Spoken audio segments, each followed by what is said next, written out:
Okay, guys. So students were asked to talk about classifications of antitussives. Now, what are antitussives?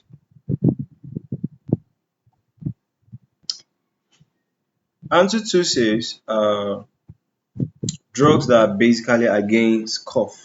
You understand? So they say that write short notes. Okay. Oh, this one is clinical indications, or not classification.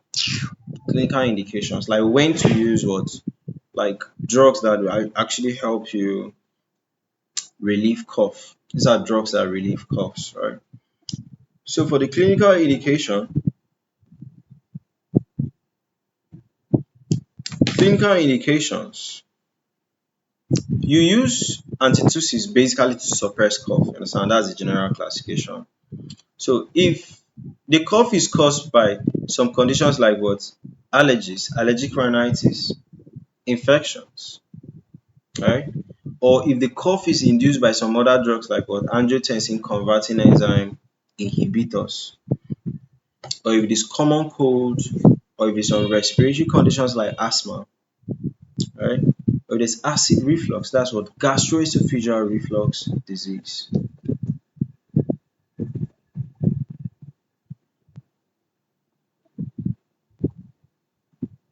Connie?